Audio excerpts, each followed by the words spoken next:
मुंबई महानगरपालिकेच्या शिक्षण विभागातर्फे नेरूळ येथील आगरी कोळी भवन इथे नुकताच शिक्षण गुणगौरव सोहळा मोठ्या उत्साहात पार पडला। या सोहळ्याला राज्याचे वनमंत्री गणेश नाईक यांची प्रमुख पाहुणे म्हणून विशेष उपस्थिती लाभली। या कार्यक्रमात महानगरपालिकेच्या शिक्षण क्षेत्रातील योगदानाबद्दल शिक्षकांचा सन्मान करण्यात आलाय। कार्यक्रमाच्या सुरुवातीला मंत्री गणेश नाईक यांनी शिक्षण विभागाच्या वतीने आयोजित करण्यात आलेल्या शिक्षकांचे शैक्षणिक साहित्य निर्मिती प्रदर्शनाला देखील भेट दिली आहे। यावेळी त्यांनी शिक्षकांनी तयार केलेल्या नाविन्यपूर्ण साहित्याची पाहणी केली आहे आणि शिक्षकांच्या कल्पकतेचे कौतुक देखील केलंय। या प्रदर्शनाने शिक्षकांना आपल्या कलाकृती सादर करण्याची संधी मिळाली आहे, ज्यामुळे इतर शिक्षकांना देखील प्रेरणा मिळाली आहे।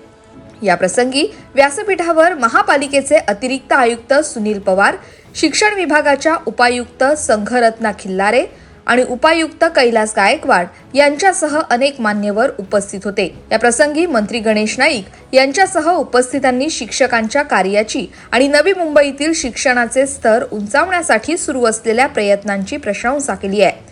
या प्रसंगी मंत्री गणेश नाईक यांच्या हस्ते केवळ शिक्षकांचाच नव्हे तर त्यांच्या प्रयत्नांनी घडलेल्या गुणवंत विद्यार्थ्यांचा देखील गौरव करण्यात आलाय।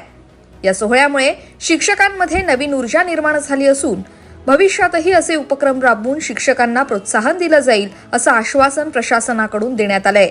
Bureau report, Navi Mumbai network.